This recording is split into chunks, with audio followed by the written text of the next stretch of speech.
नमस्कार, बहुत बहुत स्वागत है न्यूज के विश्लेषण में। और आज चूंकि बजट वाला दिन था तो बजट में झारखंड में स्टूडेंट को क्या मिला। सबसे पहला सवाल ये है, नौकरी में जो लोग जाएंगे उन्हें क्या मिला है। मैया सम्मान वाले को राशि मिली होगी, लेकिन आपको क्या क्या मिला है, क्या कुछ मॉडल तैयार हो रहा है, इस पर पूरा विश्लेषण होगा।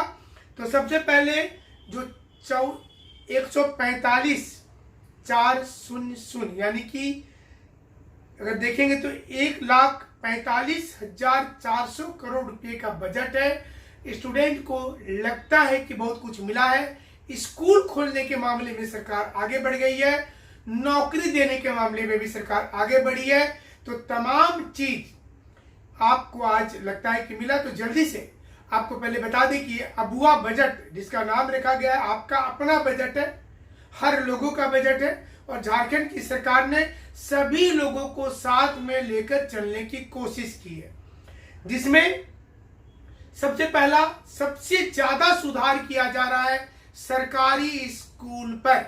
यानी कि जो गवर्नमेंट स्कूल होगा उसको बढ़ाया जाएगा, टीचर की नौकरी लगेगी। आपके मन में सवाल जरूर आ रहा होगा कि टेट वाले का तो कुछ पता नहीं चल रहा, सीटेट वाले का नहीं, जेटेट वाले का नहीं, टीजीटी पीजीटी तमाम चीजें में कॉम्प्लिकेशन है, लेकिन सरकार की कोशिशें जारी है। तो पहला इस पे सुधार होगा। दूसरा, state technology park, state research park.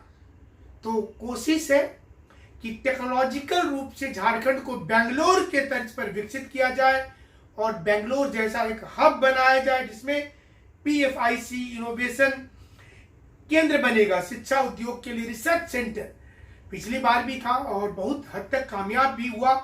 तो इस बार फिर से सरकार की कोशिश है। कमेंट करते रहिएगा कि कितना आपको लग रहा है कि इस बजट से वो चीजें हासिल हो जाएंगी। पर्यटन, नो डाउट हमारी सारी वीडियो देखते होंगे आप, हमारा जो इस पर तो देखते हैं, और जो हमारा इंस्टाग्राम पर झारखंड बोलेगा जिसमें झारखंड सच में बोलता है कि हमें ले लो, इतनी असीम पर्यटन की सुविधा है, उसमें क्या कुछ हो सकता है, इस पर ध्यान दिया जा रहा है। तो जो सर्किट बन रहा है, टूरिस्ट सर्किट, उसमें कौन कौन सा, बेतला है, मंडल है, मलई, केचकी, माड़ामोड़, बूढ़ाघाट, झारखंड का सबसे ऊंचा जलप्रपात, लातेहार वाला, नेतरहाट, सुगा बांध, और जितने भी प्रमंडल में जो रामायण और महाभारत से जुड़े हुए स्थान है, वो तमाम चीजों को जो है वो जोड़ा जा रहा है। ये भी एक बड़ी उपलब्धि है झारखंड की सरकार की, तो इसको भी देखना होगा। प्री एवं पोस्ट मैट्रिक छात्रवृत्ति की दिशा को उसको बढ़ाया जा रहा है, स्कॉलरशिप वाली जो होती है योजना उसको बढ़ाया जा रहा है, और 7.5% का अनुमान भी रखा गया है। तो ये भी आपके लिए भी इम्पोर्टेंट है। और इंफ्रास्ट्रक्चर में सबसे ज्यादा खर्च किया जाएगा, 23,702 करोड़ रुपया, जो इंफ्रा, रोड और सैटेलाइट की जो सुविधाएं होती हैं, वो सुविधा, इंफ्रास्ट्रक्चर बनाना, बिजली पानी, जो मौलिक सुविधा होती है वो आपको मिलेगा। घाटा भी कम किया जा रहा है, राजकोषीय घाटा 2.02 से कम किया जा रहा है। झारखंड का GSDP जो होता है 4.6 ट्रिलियन। देखिए ये डेटा, आपको लगता होगा कि हम डेटा पढ़ करके क्या कर लेंगे, डेटा जान करके क्या कर लेंगे, लेकिन आप समझिए कि आर्थिक रोजगार झारखंड की सरकार ने कहा कि आर्थिक रोजगार यहाँ के लोगों को देगी। 1200 सरकारी निजी तालाब का गहरीकरण किया जाएगा, जिससे वहां सिंचाई की व्यवस्था होगी।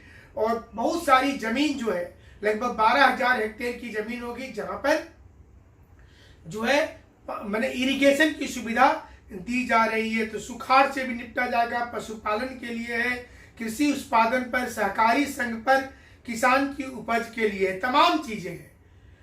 अब आपको लगेगा कि नौकरी का सृजन का बात नहीं हुआ, चूंकि ये बजट था, इसमें नौकरी सृजन की बात नहीं हुई है, क्योंकि झारखंड की सरकार को ऐसा लगता होगा कि जो पुरानी नौकरी है पहले वो दे दिया जाए। पुरानी वाली जितनी नौकरी है वो जितना जल्दी जल्दी आपको मिलेगा, आप उतना ज्यादा खुशहाल जीवन में जिएंगे। तो इस समय इंपॉर्टेंट यही है कि झारखंड की सरकार ने जो बजट लाया है उसमें सभी लोगों का ध्यान रखा है। खास करके मैया योजना के लिए पैसे की तैयारी कहां से आएगी, कैसे होगा, वृद्धावस्था पेंशन को कैसे लागू किया जाएगा, इनको फोकस किया गया है। और स्टूडेंट के लिए भी उन्होंने दिया जो है उसका भविष्य में परिणाम दिखेगा। लेकिन कोई भी सरकार अब उतना ज़्यादा युवा के बारे में सोचना छोड़ दिए, क्योंकि उनको पता है चुनाव जीतने का एकमात्र फॉर्मूला है कि अंतिम समय में अनुदान देना और मैया